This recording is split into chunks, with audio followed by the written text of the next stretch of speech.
And also, please do keep your microphones and cameras off. Otherwise, we will mute you. Normal Teams and online meeting protocol. You are welcome to ask questions at any time in the chat, or we will have a session where you could also ask in person. But let us see, is that everybody in? Okay, well then I think we are going to get started.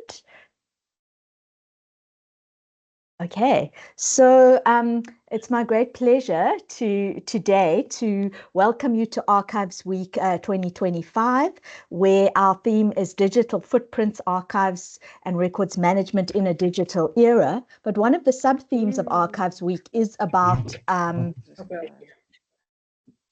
sorry, can I just ensure everybody is on mute? Thank you. So one of the sub-themes of Archives Week is about music and archiving. And so who better to talk about that than Dr. Valmont Layne, who is a researcher at the Center for Humanities Research and Program Director for New Archival Visions at the University of the Western Cape. He's also a musician and a sound scholar and co-convenes Sound Study Group at the Center's new Iatsiba Lab in Woodstock. Dr. Layne has worked as an administrator in the university and art sector and as a curator and cultural advocate. He has held curatorial and leadership roles at the District 6 Museum in Cape Town and the Klein Karoo Nasionale Kunstefees in Oudtshoorn. Currently, he's working on a monograph based on his doctoral thesis entitled Huma's Refrain, Cape Jazz and the Slave Archive. And Valmont is joining us today from Dublin. So we warmly welcome him back to his hometown, and I'm going to hand over to him now. Thank you, Helen, and good afternoon, everyone. I'm just setting myself up. So give me a second. Can everybody see the screen? Yes. Okay, thank you. So thank you for this opportunity, and I should maybe just say a little bit about what I'm going to do today, because I know we advertise it as the heritage of slavery and music, but I'm going to focus more specifically on the work that I've been doing for the last few years around Cape Jazz and the Slave Archive. And just to say, I guess that this is a question that came to me when I was a young musician. I got very involved in kind of struggle politics, and I started learning about the music of South Africa that was suppressed, that was no longer available to us as young people. I got involved with the District 6 Museum as an archivist, and I had quite a good education there, learning about my own history, but also learning from the older generation of musicians, people like Willie Jales, Mac Mackenzie, Vincent Colby, of course. And so when I went to do a PhD, I was trying to find a language to speak about what was essentially the common experience of people trying to make music in the kind of context of South Africa, but also to understand a way to make sense of what I was learning. I was very troubled by the limited language, the limited kind of academic language that we have for speaking about the music of South Africa and of this very complicated place we call the Cape. And so that's where I'm coming from. And today, I want to, what I've come to in the book project is to think about the slave in the wake of emancipation as a kind of protagonist. And I want to share with you, I guess, some of the process of my own thinking, and maybe invite you to have a conversation about that. So this is not, in a sense, a authoritative history of slavery and the music of the slaves as such, but rather a conversation about how we might have the approach that I've been garnering, and how I think it's helped me to think through what is otherwise a very complicated subject because of our very specific history in South Africa. So it's a it's a problem about slavery and what came in the wake of the slave. In particular, I want to think with the problem of how we can trace what I call the fossil record of sonic slave memory in the culture that came to underpin what we call Cape Jazz. And I must also say immediately that there is this thing called Cape Jazz that is sometimes there's a debate going on in jazz circles about whether there is such a thing. And I'm less interested in that debate. I'm much more interested in what the word Cape does when we think about memory and heritage. So it's not a talk about heritage and memory in that very kind of traditional sense. Instead, I want to share some of the method of working and to think about this, as I said, with the slave as my partner in problem solving. I hope that I guess the biggest takeaway from this talk is that thinking in this way about the slave in memory, especially with regards to jazz very specifically, offers us a way of understanding the social world that we lived in and which I think people emerging from slavery and emancipation lived in, and which in turn can help us connect the dots between the art form that became jazz and the conditions that gave rise to its emergence. I want to think about the opportunities that lie in such an approach and to suggest that even when we're speaking about the word Cape Jazz, it's very helpful to have a transnational and a transoceanic focus and approach and way of working with this, rather than a singular focus on a specific geographical place called the Cape. In other words, the Cape is at one time both a very local place and also something that can engage with a larger global experience. So I take as given at the beginning that what we come to call apartheid was both specific to South Africa and also a part of something that was a global phenomenon that occurred in the Atlantic world, in the colonized Atlantic world, as well as the Indian Ocean. And finally, I want to also trouble the word music in this conversation. So we're speaking about music primarily, but I guess the kind of methodological approach that I come to it with is that the continuum between music and other forms of sound, and that sometimes, and I hope I will make some examples, one or two examples of this in the course of this talk, um, that thinking about the sonic in that way can help us to find some of the significances, some of the bits of meaning that I want to unravel in talking about the slave archive. Jazz and sound specifically, as a number of scholars have now recognized, is also something that is particularly future orientated. Music is one of the art forms that, perhaps because of its ability to transcend language, there's a gap between language and the meaning that comes from language and the meanings that are inscribed in music that can never be bridged. We can, of course, there's a great pleasure and a great interest in trying to bridge that gap, but it is a gap that can never be completely and satisfactorily bridged. But in that gap, there's something that Jacques Attali, the French philosopher, and others have spoken about as a kind of futurity, an ability to think into the future that is peculiar to musical arts in their different forms.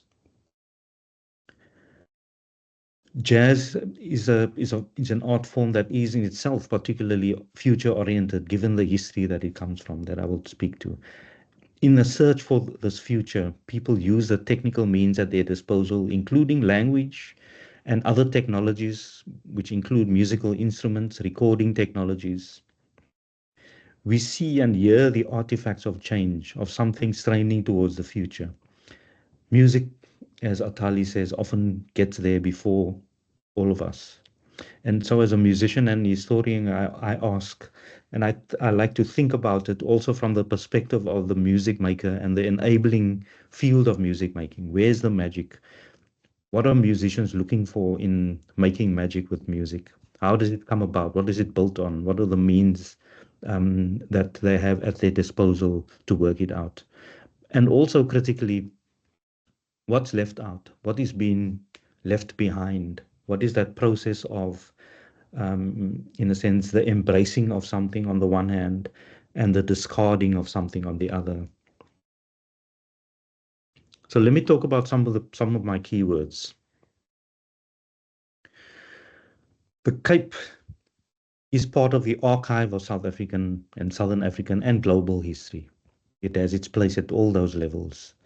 And the archive itself, like the Cape, has its seductions.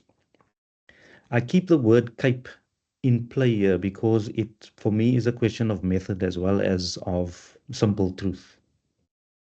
In the narrative of South African jazz, the Cape is not just a geographical area. It is also the place of colonial government and oppression. It is the place where indigenous people are being dispossessed. It is a place from which slaves are being imported, and therefore the ideas and the belief systems and the languages that come with slaves. It is a place that sailors look out for on long sea journeys. The Cape has many meanings. It is the colonial home of Islam in South Africa and of the ideas that come with Islamic belief, the suppression of Islamic belief and the overcoming of that suppression, and the modern, I guess, the relationship that modern people have to um, those pasts. The Cape brings certain meanings to the fore when we think about the past. And that's what I want to keep in play. It is part of South Africa, it is part of the Indian Ocean and the Islamic world. People look southwards from the north to the Cape as a place from which certain characteristics come. And this will become relevant as we go along, when we look at the role that Afrikaans plays, for example, in this memory of the Cape. The Cape is the Orient. Sometimes it's a filtered way of thinking about Southern Africa's relationship to the Islamic world. So Cape Jazz in this formulation stands in a relation that is long in coming. When we evoke the word, we set the archive and its many affects in motion. Similarly, the mythical Guma rhythm has been sampled before as part of this lifeblood of the folk memory of the Cape. We'll see in two of the examples in the 20th century and in the memory of jazz that there's a notion of the embracing of something and the disappearing of something else. That is a helpful way of thinking about the movement of time and people's relationship to time, and the troubled relationship people have to the present as well as the past when talking about music.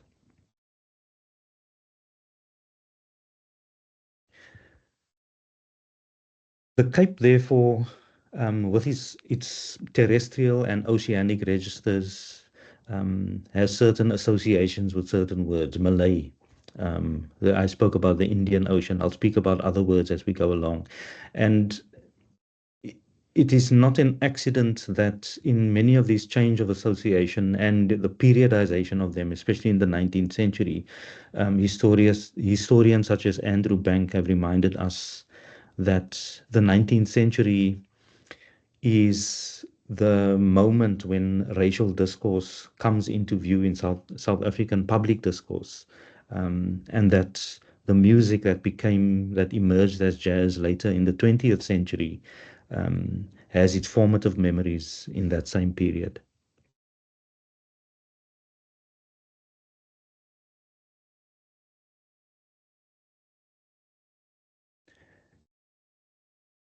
There is a young generation an exciting young generation of musicians in South Africa. I think we're very fortunate in South Africa that we have a generation of immensely talented people, young people for whom jazz is the desired platform for them to think about their own relationship and to the present and the past and the future.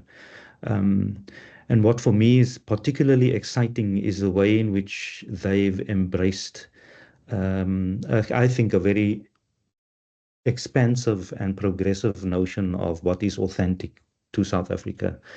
So all this curiosity about traditional music, about traditional memory, and about very primitive instruments like the uhari, the musical bow, if you like, which has exploded in South African consciousness over the past 2 decades as young people rediscover the fundamental role of this instrument that it plays in the harmonic forms of the music that endure here.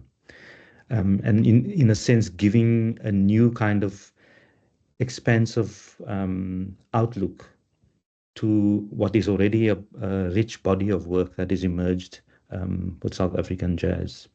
From Malasini to Hilton Shoulder to Pops Mohammed and others have demonstrated the simple power of this very simple yet powerful instrument. It is, in a sense, a cipher for what the world has celebrated in other places as the blues. And I'm using the image to speak about jazz there, an image of a performance in Congo Square in New Orleans. The blues, in other words, the sorrow song of humanity that has a myriad ways to voice the human condition in different contexts. In Congo Square, but also in the Cape and many other places. And it speaks to the softer, more seductive face of tyranny because it is the language that people use, in a sense, to work against and to live with the conditions that they find themselves in. What happens in the transitions of the past? Something emerges, as I said, something fades. In our context, racial thinking produced the primitive as its bogeyman, as its spook. And it is the conditions under which jazz emerged in many parts of the world. First, manifest as this voice of the primitive, this strange performance idiom that spooked people, civilized people across the spectrum. Sometimes it's called syncopation. And syncopation, interestingly enough, is a word that refers to a disease. There's a beautiful article about syncope fever and the ways in which ragtime music, when it first emerged, was referenced as a sickness. And those metaphors of illness and disease echo through the public history of jazz in other places. In the Cape, there were several debates in local newspapers about the merits of respectable music on the one hand and syncopated music on the other. Jazz too has its foundations in this gesture. It emerged from the struggle of the first modern humans, as Toni Morrison calls former slaves. It is a form that emerges from the extreme pressures that enslaved people had to endure, and beyond that, the potentials that these people saw as the colonial world gave way to industrialization and to the questions of race that accompanied industrialization. To misquote John Lennon, the slave has always been the nigger of the world. Jazz, in the sense, is a vehicle for the new human, and its power comes from the ability of the artists who made this music, their ability to produce newness. I'm struck by one of my favorite bassists is a musician called Stanley Clarke, who used to be sort of the promoter for a brand of a bass guitar called the Alembic. That jazz, in a sense, and Alembic refers to an old-fashioned machine that is not used, or a contraption that is used to distill or purify water. And for me, in many ways, jazz plays that role in this experience that I'm trying to capture here. I also want to draw your attention to those two quotes about jazz because, especially with modern jazz scholarship now, the idea of jazz as having its crucible or its birthplace in New Orleans, of course, is credible and is not disputed. But scholars today speak about jazz being invented in many places around the world, not only in New Orleans. So one says jazz was not invented and then exported. It was invented in the process of being disseminated, and not only in New Orleans, but many places in parts of the United States, in Baton Rouge, in other parts of the southern United States, in San Francisco. Um, and I would argue in places such as Cape Town, Dakar, and Paris at the turn of the 20th century, you had the conditions of possibility for the emergence of what became jazz. Um, and that, I think, is a helpful way to look at it, because one of the things that strikes me about the receptiveness that South Africans had to jazz is the fact that it is a form that deliberately um, loosens the people who participate in it, the protagonist, if you like, the slave protagonist, from the constraints of a particular racial identity, and gives people the option to, in a sense, to delay the question of committing to identity amid the pressures that operate on people. So, just to give a demonstration of the kind of coterminousness, the co-evolution of music in different places. Um, the most important figure for me in the history of Cape Jazz is a man called Tim Walker. No, I don't think anybody's heard of him. He was born in Beaufort West in 1909. He was a polyglot. He is born into a Xhosa family. He was fluent in Afrikaans. He could read music and arrange music because early in his life in Beaufort West, he took violin lessons with a woman who was a white woman who was a music teacher there. Um, it seems that most of his life he managed to acquire an incredible range of skills from mechanical. He was by all accounts, a wizard at working with machines, with engines. He spent a few years on the oceans as a seaman, um, collecting music and records. When he was 17 years old in 1925, he traveled around the world a few times. He came back and settled in Cape Town and mentored most of the most influential early langarm and jazz musicians in Cape Town, including Chris Columbus Ngukana, Jimmy Adams, Cliffy Moses, and many others spoke very highly of him. He ran one of the earliest big band jazz, syncopated jazz bands in Cape Town in the 1930s in District 6. In the same decade, August Collins was born, was one of the leading lights of the elite langarm bands in Cape Town. A very strict man who grew up and played strict tempo, very formal, conservative, strict tempo ballroom music. Also Art Tatum, kind of, I guess, after Jelly Roll Morton, Art Tatum in Toledo, Ohio, the United States, was born in the same year as Tim Hawker. Solomon Linda, the man who composed Django Reinhardt. In 1919, Walter Glider Jacobs, who played with Tim Walker's band, was born.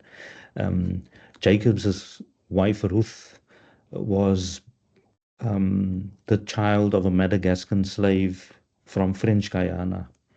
Her father was an African American from the USA. Alex Laguma was born in 1925. Mra Ngukana, or Chris Columbus Ngukana, was born in 1927. I can go on. Jimmy Adams in 1929. So it's just to say that there is something about the coincidence, if you like, or the so-called coincidence that jazz is emerging in these places, which of course also have in common the development of a slave economy. Cape Town, New Orleans, and many of the other places which developed their own syncopated music with African sensibilities, underpinned with an African drumming tradition, whether it's um, Rio de Janeiro, Buenos Aires, Luanda, and so on.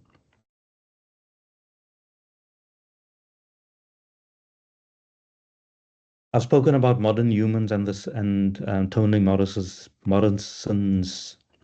declaration that slaves were the first modern humans because they were the first to encounter some of the ontological pressures of living in modernity. In 1807, the slave trade was outlawed in South Africa, but slave raiding continued, as practiced by Boers and Trekboers in the Eastern Cape, traveling up throughout Southern Africa eventually. This is the time of the dispossession of the Bushmen and the extermination or genocide of the Bushmen as new forms of slavery and raiding, the capture and kidnapping of children, and the creation of groups such as the Oorlam um, begins to occur across. And Oorlam is an interesting word, as I'll mention in a little bit.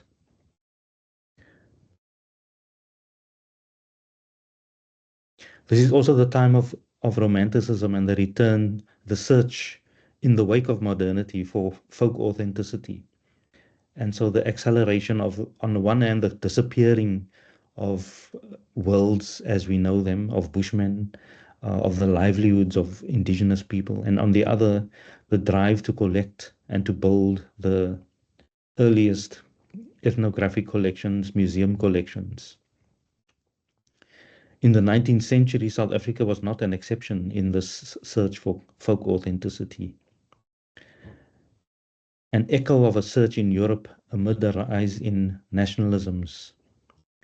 In the late 19th century, for example, the Sankoor leader Rastien Cornelius worked with a retired Dutch sailor Frans de Jong to record what was rapidly being lost in the Cape Carnival tradition. When Rastien began, a mere 20, according to Denis Constant Martin, a mere 20 songs were all that could be recalled by younger singers. And so we are graced by the fact that at least the Carnival and the Sankoor community have been able to build an archive which still perpetuates and works, lives inside that community and the community of choirs. It's also interesting that there's what goes along with such acts of archival production is the production of new collections. And so Frans de Jong also included and started bringing in new songs from Holland into the mix. I will play you an example in a minute of an artifact from the Dutch experience.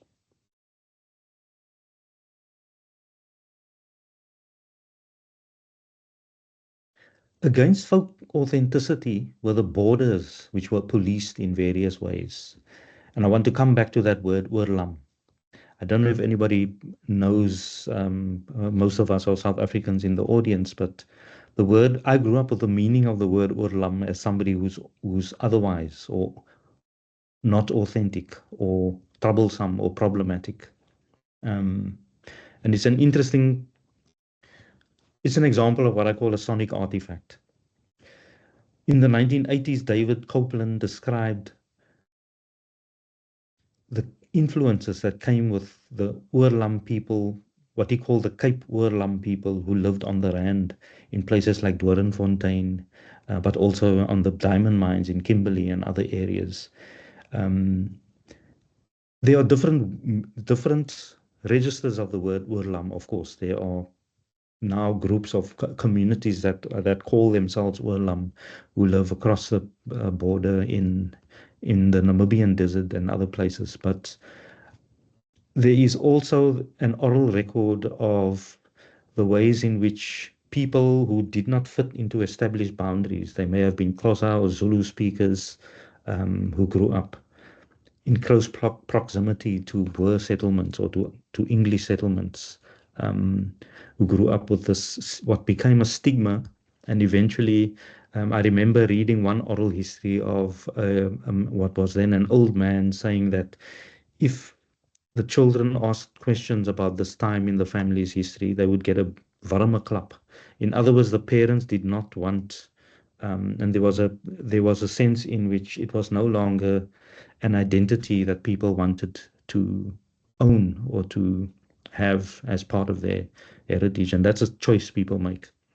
But the fact that it is this community of misfits, if you like, um, who enable the kind of experimentation, the kind of tentative identification that happens through music, through the sharing of instruments, the use of the concertina or the violin in music making that is not strictly in one or the other camp of identification is what creates the conditions for what I'm calling, or what I'm calling the conditions of possibility that make possible the emergence of a music like Marabi in South Africa, which in a sense is the sorrow song of Black South Africa.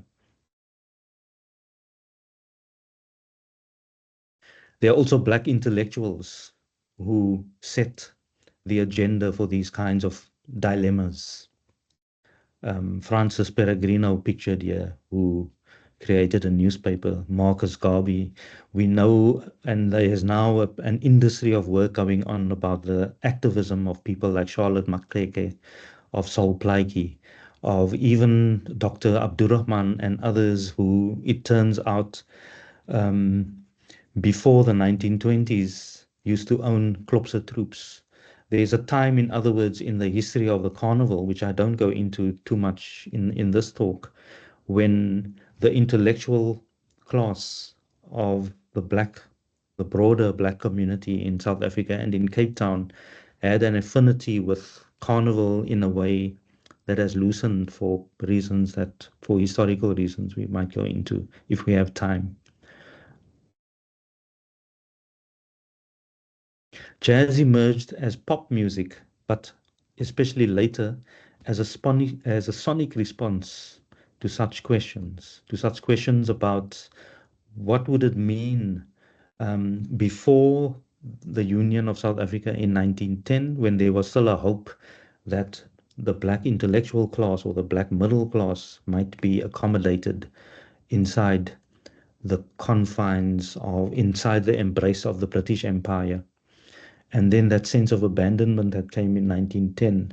These are all moments that register not only in the political statements that people made on platforms or in newspapers, but also, I argue, in the ways in which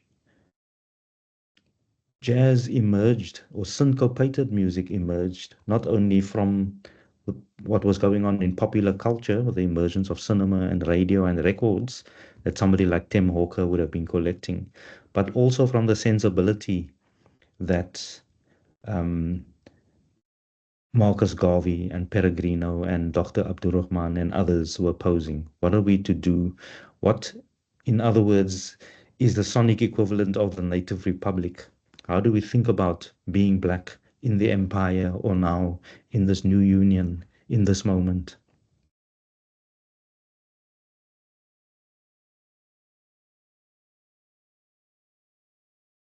I want to stop briefly on a important part of the memory of Cape Jazz, and that is the song Daar Kom die Alabama. I imagine for a South African audience, this is a fairly familiar ditty. But I want to play two sound examples in a moment. But let me just speak for a minute. So words matter. Daar Kom die Alabama is virtually the anthem of the Cape Carnival. We know the story of the American Civil War battleship, the CSS Alabama, that docked here in 1863. But I want to draw attention to the word Alabama, because we usually, when in public discourse, when we speak about the song, we simply stumble over the word. Maybe we don't even stumble. We say the word Alabama, we write it and pronounce it in that way because it has been rendered natural. And I think for me, that's the most interesting thing about the song. Not the song itself, but the fact that its memory has been rendered as something that is part of everyday speech. And it's worth remembering that it had to be made that way, not consciously or with intention, but in the course of history, it came to be that Alabama was pronounced in that way. And I want to speak a little bit about the setting of that song, because I think the literature on the song seeks to find origin stories. There are a number of, I think, very credible origin stories about how, and especially around the meaning of the lyrics. Daar kom die Alabama oor die see, nooi nooi die rietkooi is gemaak. Die rietkooi is van my gemaak om daarop te slaap. There's a kind of sleight of hand or sleight of tongue in rendering the pronunciation of it natural. And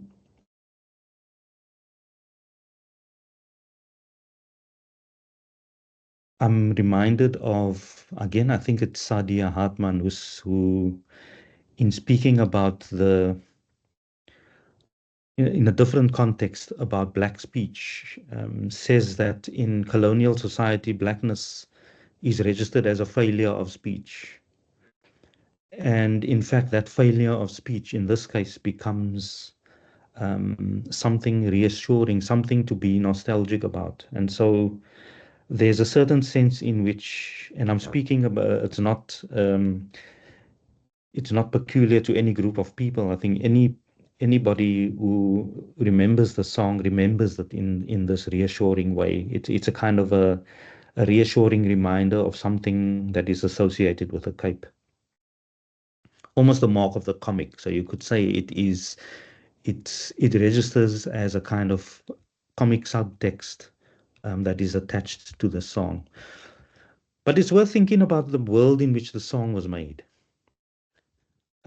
It's not a coincidence that there were many events happening around the song, not only the ship and the story of the ship. It's a little bit out of context for what I'm speaking about, but I want to play an extract of, there's an historical group in the Netherlands which reproduces the songs of sailors working, the sailors' songs of the Dutch East India Company. And of course, the imaginary of those songs is very different to the feel that we now associated with a song like Daar Kom die Alabama. So let me just give you an example to illustrate what I'm talking about. If I can get to okay, there we are.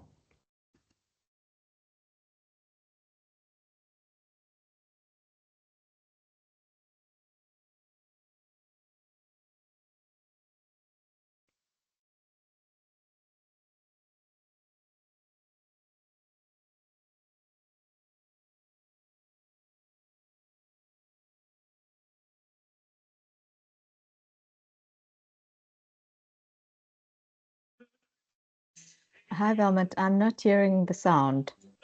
Oh. Got it. Got it. Are you hearing it? Yes, now I am. Okay. Can we do it from the start, perhaps? Okay.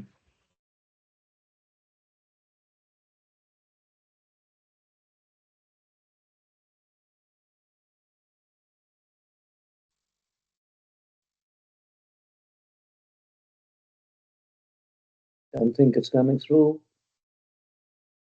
You're not hearing it? No. I'm not hearing it. No. Oh dear. Okay. Let me exit this. Helen, do you remember what was the trick? Share with sound. Share with sound. Okay, man. Sorry about that. That's all right. Okay, I'll stop sharing and then I'll go back again. Oh, there we go. Okay.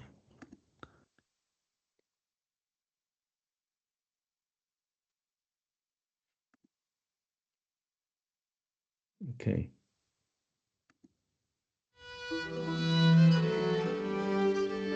Is it working now? Yep. You might want to pump up the volume a little bit.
I won't play the whole thing because just in the interest of time. And then I think it's Matilda Burden who identifies this tune as the most likely source of the melody and basic harmonic structure of the song Daar Kom die Alabama. And it's interesting because this song is a Civil War song, or rather it's adopted by both sides during the Civil War, like many of the popular ditties from the Civil War, and this idea of Dixie or Dixieland, um, which in a sense is another one of those important words. It's full, you'll see it's all over the Klopse Carnival, Dixie, especially the early names for Klopse troops. And it does refer to a kind of imaginary geography, like the Cape is in a way a geography that circulates and has various meanings. Dixie is the imagined homeland of the slave, and there's the famous song "I Wish I Was in Dixie," which has that double meaning because so people would say Dixie, the song, is a justification for slavery because in it, the protagonist, who is a slave, is wishing to be back in the South where he belongs. Um, but of course, there can also be another reading of that. Depends on your point of view and your worldview. Wishing to be back in Dixie could also mean something the complete opposite of that. But that's a kind of, I guess, the play that happens with meaning in these conversations, and why I use the word archive to, in a sense, to qualify it, because I use the word archive metaphorically to think about what is authorized, what becomes naturalized in a particular given context, and what work do people, normally artists or intellectuals or activists, do to challenge the received meanings that are created through different forms of expression. So this is, and if you listen to the melody, I think it's fairly easy to hear Daar Kom die Alabama. But the song itself is simply, as I guess, it's called Home Sweet Home. Now let me just play it. I should do it down here.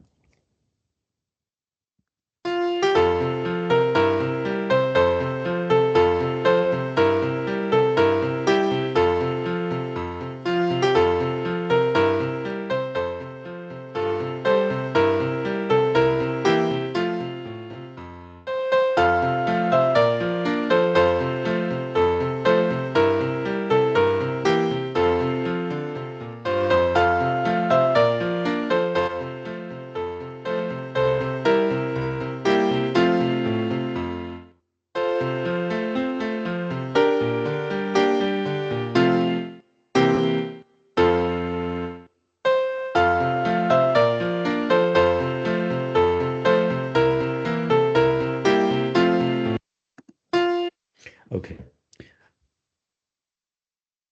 in the interest of time, I think I'm going to move on. Just to maybe say a few more things about Darkomti, Alabama, just for context again. So what else is happening in that period? One of the things I've discovered is that there is a very strong link between the ship and new emerging technologies. The fact that the CSS Alabama is one of the first steamships, or rather, it is a ship that has both the capacity to run on steam and on wind power, and that gives it a certain advantage in military engagements. I think the military experts would know a lot more about that. It is also the time when Blake and Lloyd are doing their research in Mowbray. In other words, that immediately signals that there's a dispossession of land and the genocide of the Bushmen that is going on around the colony, further inland.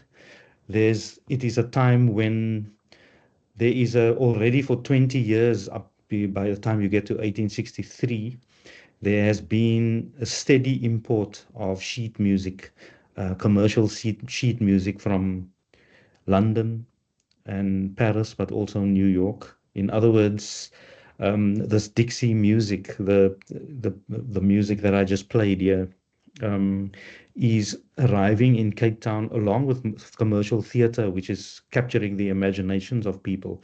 So that all of these things, I guess, create the conditions for this song to become so important. And then I want to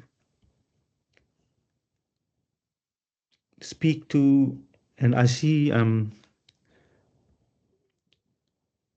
I have a dear colleague here who has also thought about this quite a lot, and it would be interesting to hear her views about this. But so the lyrics "Noi noi dirit koi noi" in Daar kom die Alabama.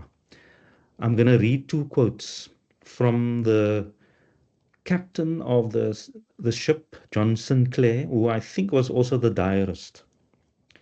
And so there are two things that he says. One is on the days when the ship is docked in the port, sometimes in Cape Town and sometimes in Simonstown. Quote, "We must not neglect an introduction to the fair lassies of the South African colony. Buxom they are, brown and rosy, with the assurance in their makeup of intimate acquaintance with the flail, churn, and washtub." And then the second quote, "We have many influences working against the gathering of the dear girls, of the gathering of the crew, sorry. The dear girls, with all their assumed southern proclivities or charms, are in fact enemies, intoxicating our heroes with their distractions. The boarding house runner has his eye to business, and the American consul is not idle. For the first time, perhaps in his official career, he has the consciousness of feeling his salary well earned. He's plying our simple, befuddled sailors with grog and cash, and placing a further sum where it will do the most good. But it is the unavoidable consequence of port visiting, and we must make the best of it." And I'm reading those two because it seems to be it seems to kind of make the most sensible reference to that kind of context of, I mean, the suggestive language of Dirit Koi Noi, the double meaning of Noi, and of course the carnal subtext of all of it. That there's the ship's captain who's involved, who has a special mission from the Confederate South to damage the trade of the North. The Cape Province at the time is sympathetic to the Confederacy, and the American consul, who's from the North, is interested to get the sailors drunk so he can know where they've been I guess to gather information and intelligence about what's been going on. So it's the oldest, I guess, situation in the book, and it is a very interesting example, early example of what today we call soft power, or the idea of using culture and seduction to wage warfare, or to pursue the national interest, as it were. There's also, and I've put this up here as a question, the release or the creation in 1863 by Richard Burton of the Anthropological Society of London, in which he starts to produce the collections and the material and the curiosity, and starts to, in a sense, organize his sexual curiosity about the Orient, what Edward Said would have called the Orientalism. And in 1885, Burton releases Ali Baba and the 40 Thieves. And then the most important thing of all, I mean, and I'm suggesting that Ali Baba and Alibaba may have something to do with each other in terms of sonic echoes or sonic resonances. But the most important of all of these developments is that from 1910 onwards, the song is recorded by several Afrikaans groups. And the context for the recording of those songs is, as Vincent Colby at the District 6 Museum used to remind me at every opportunity, that there was a lot of proximity among black musicians and Afrikaans musicians, that they were playing in the same bands, they were listening to each other, they were influencing each other. The black musicians, or the colored musicians as they were starting to be called, would not necessarily be recorded, but the white musicians would. And they would sing Daar kom die Alabama with this inflection. And so I think the fact that Alabama becomes the word that gets fixed as the sound of the title of the song, and that it becomes naturalized in this way, has to do with all those reasons, but has specifically to do with the fact that it has now been transferred onto this new technology. And then there's as Walter Benjamin and the Frankfurt School speak about it, it's often the case that the modern and the archaic are invented at the same time. And I think there's something about the way in which the song, my theory is that the song becomes folk memory at this point in a way that it had not been before, because it now has the power of recorded media to give it legs and, in a sense, to fix it in history. I won't go on with that because I think there's more to say, especially about, there's also been some very interesting research on boeremuziek and the effect of boeremuziek. And so let me just read what Wilhelmine Froneman says. Quote, in the context of whiteness, one listens not only for a one-to-one correlation between race and sound.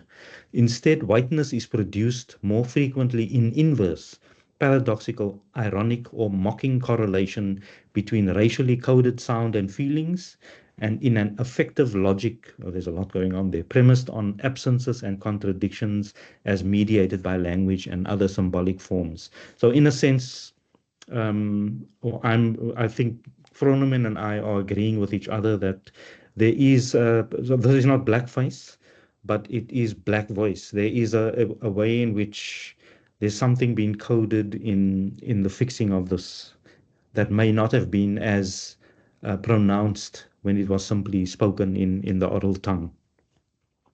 I think, Helen, I'm running out of time. Should I? There are 5 minutes left, so I think we do want to just open and have a few minutes for discussion. Okay. So I think let me end it there. I have a few more slides, but perhaps I can just share that with everyone, speaking about another example. But I think this example is probably rich enough to have a conversation with. So let me say thank you, and because I look forward to getting some feedback and hearing what people have to say or think. Thank you so much, Valmont. We have a comment in the chat that says the ideologies and philosophies spoken about today are definitely worth pondering on. Failure is something to be nostalgic about, and enslaved were the first modern humans. Those are quotes from you with two statements with so much depth. Very interesting session. So that's more a comment. Anybody have any questions that would like to raise their hand? We'll take some live questions or comments. No? So Jaylene mentions here in the chat, your discussion about Darkom the Alabama was most interesting. What about the boat collecting reeds along the west coast? So I don't know if you want to comment on that, Valmont. I don't, but I think I saw Lalou's name in the list of people attending, and I know that I've had a chat with Lalou about this. She's curated an exhibition on the carnival, and I know she's done some research on that connection. Yes, I think it's completely plausible. I just think that even, whatever the truth is of the association, I think there's so much else that you can, like I've been trying to demonstrate with all these other things that were going on at the same time. And I guess I'm trying to say, let's put the memory of that song in that context, because then it makes a lot more sense to me to think about not just a direct kind of representation of what was happening in 1863. No, people just didn't just spontaneously start singing the song and then that's the end of it. I think there was a very important context. Not only, I think that, yes, there was a context also of the changing of the kind of civilizational outlook. I think before that, um, the colony was the center of the world, was Batavia. If you listen to the folk songs of the time, and if you think about the importance of the Dutch East India Company and their central headquarters and their kind of imaginary headquarters was Batavia. That was the place from which power was exercised. That changed in the course of the early 19th century. And so what I'm saying about the emergence of all the sheet music, the commercial theater, the troops that came to visit here, the Orpheus, Makadu, and so on. Um, all of these things are happening 20 years before the ship comes. So there's already a body of memory and knowledge about a different world. The world of the Cape Colony starts shifting from Batavia in the east and all that goes with that, the Islamic world, and the Dutch to the Atlantic and the USA, at least for colonized people. I think the British Empire and the British subjects at the Cape, of course, saw the London and the kingdom as their ideological home. But what the signaling is for ordinary people, there was something to imagine that was attached to the Northern Atlantic, and that's something like the Dixie and Dixieland was an important part of what people were invited to identify with. Great. I think we'll have one last question before we end off. So there's a question about the impact of the Black Atlantic world regarding the Black crew of the Alabama interacting with Black Capetonians at the time. I'm not sure. I don't know if there were Black crew on the Alabama. I'm guessing without any evidence to the contrary that they may not have been given the kind of position that the Confederacy was fighting for. I doubt if they were black, but they may have been. I just don't know. Or is the speaker asking from knowledge? Do they know something that we ought to know? I'm not sure about that, but I think somebody else would just like to know more about American jazz and Cape jazz, and what we call Guma, and the intersection between those two types of music. Okay. It's always been, whenever I've had conversations with people about Guma. If you listen to any number of musics from the Black Atlantic, whether it's the samba, maybe Cuba is slightly different because of the rhythm is a lot more complex. But so many places in the Caribbean, in the northern parts of South America, the rhythms are so similar to Guma, and it's not an accident. I think it's got to do with the fact that, and that was my next slide, which we've run out of time for, is the history of square dancing and quadrilles. Because quadrilles were introduced, and there's an interesting example in Sri Lanka. There's a kind of a form of quadrille dancing in Sri Lanka that also bears the word kafir, which is another one of those words from the Indian Ocean that is an Arabic, that's derived from Arabic and has sort landed here with a very specific nasty meaning. But it's I guess just to say that part of the point I made at the beginning was it would be helpful. It is, I find it helpful to think about the Cape and the history of the Cape and the cultural memory of the Cape in terms of the oceans, beyond just the geography of the Cape. Because if you do that, you get a much broader set of references to work with. We often don't have the archive or the material archive, but this gives one a method. And so the relationship between Guma and jazz, very simply, is that we were both colonized by the British. But whether it be the British or the Spanish or the Portuguese or the French, we were colonized by societies that had quadrille dancing because they had militaries. And all the quadrilles you'll see, yeah, I'll share the slide with you. You'll see the calling card for the squares. They are all military or derived from military culture, from the Lancers, the Caledonians. Most of them are. And so there's a very strong connection between the fact that we had 100 years of war on the frontiers of the Cape, and the fact that there is this quadrille dancing that became, people didn't just take the quadrille and do and kind of copy it. They also made their own something with it. And in different contexts, it lands differently. In the Caribbean, they talk about the camp quadrille. In the Cape, we talk about picnic bos or soap vleis. It's the kind of local flavor and feeling that people give to something that is received from the colonial experience. And that's the gap. It's also what I was saying in playing those two songs. There's a gap between the European sensibility or the sensibility that is received from the written music and what people do with it for their own reasons and the meanings that people attach to it. And very often those meanings are rhythmic, or they register in rhythmic terms. I don't know if that answers the question, but that's just a way to say that a transoceanic point of reference helps to make a lot more sense in my approach to thinking about Cape Jazz. Thank you so much, Valmont. I think we have run out of time now, 2:02. But just on behalf of the Western Cape Archives and Records Service, we thank you so much for sharing your insights and time with us today, as all the comments in the chat are reflecting.